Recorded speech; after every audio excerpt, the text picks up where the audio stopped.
Dubai যেন এক টুকরো বাংলাদেশ। এশিয়া কাপের সুপার ফোরে শ্রীলঙ্কাকে হারিয়ে এভাবেই উল্লাসে ফেটে পড়েন প্রবাসী বাংলাদেশিরা।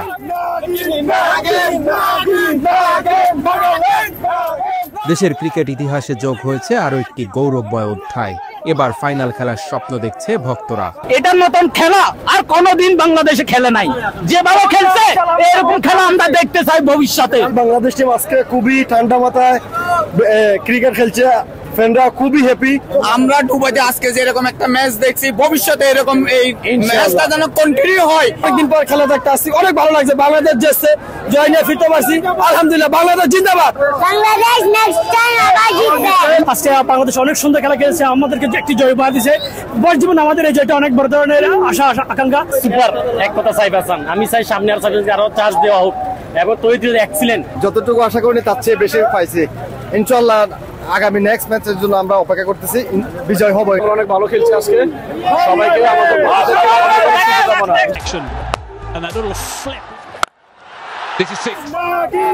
সাইফ আর হৃদয়ের ঝড়ো ব্যাটিং মুগ্ধ করেছে টাইগার ভক্তদের।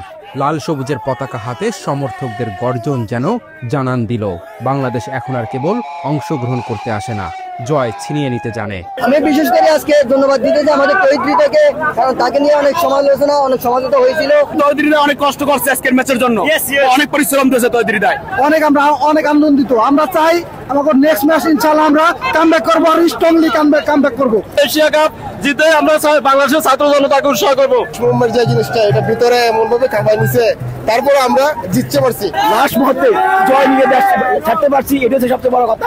আমাদের সামনে কিন্তু এখন অনেক বিশাল সুযোগ, শুধু পাকিস্তানকে যদি আমরা হারাতে পারি তাহলে ইনশাআল্লাহ আমরা ফাইনাল খেলতে পারবো। পাকিস্তান এবং ইন্ডিয়ার সাথে ফাইট দিয়ে আমরা ফাইনাল খেলবো এবং প্রথমবারের মতো এশিয়া কাপ জয় করবো ইনশাআল্লাহ। বর্তমানে শ্রীলঙ্কাকে হারিয়েছি, নেক্সট ম্যাচে আমরা ইন্ডিয়া আর পাকিস্তানকে হারিয়ে আমরা উইন হবো। সাইফ হাসান এবং লিটন দাসের নেতৃত্বে বাংলাদেশ এবার ভালো কিছু আমাদেরকে উপহার দিবে।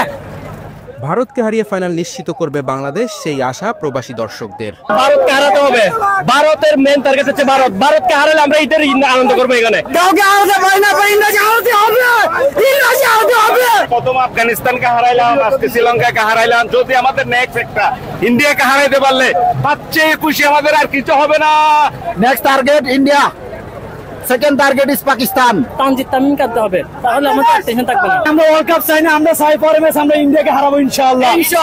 আমরা আর একটা ম্যাচ চাই ইনশাআল্লাহ, আমরা ইন্ডিয়ার সাথে জয়লাভ করতে চাই। সামনে আমরা পাকিস্তান এবং ইন্ডিয়াকে হারিয়ে এশিয়া কাপের ট্রফিটা আমরা আমাদের বাংলাদেশে ঘরে নিয়ে যাবো। এবার আমার সবার বাঙালিদের সবাদের আশা, আমরা আবার ইন্ডিয়ার সাথে ফাইনাল খেলবো। আমরা অতীতের কথা বলি নাই, 3 বলে সেই 2 রানের কথা আজও বলি নাই। ইনশাআল্লাহ এবার বাংলাদেশ জিতবে, বাংলাদেশ ফাইনাল খেলবে, বাংলাদেশে কাপ নিয়ে আমরা ইন্ডিয়ার সাথে জিতবো, ফাইনাল জিতে বাড়িতে যাবো। আর আমরা এটাই প্রত্যাশা করতেছি যে 2025 চ্যাম্পিয়ন হওয়ার জন্য।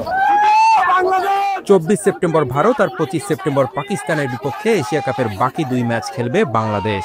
দুবাই ইন্টারন্যাশনাল স্টেডিয়ামে সাইফ হাসান আর তাওহিদ হৃদয় যে ম্যাজিক দেখিয়েছে, তাদের বিশাল বিশাল ছক্কাগুলো এই গ্যালারিতে যখন আছড়ে পড়েছে, তখন কোটি বাংলাদেশের হৃদয় যেন ছুঁয়ে গেছে।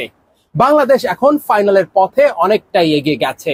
বাকি 2 ম্যাচ, একটা দলকে হারাতে পারলেই বাংলাদেশের ফাইনালের পথ সুনিশ্চিত।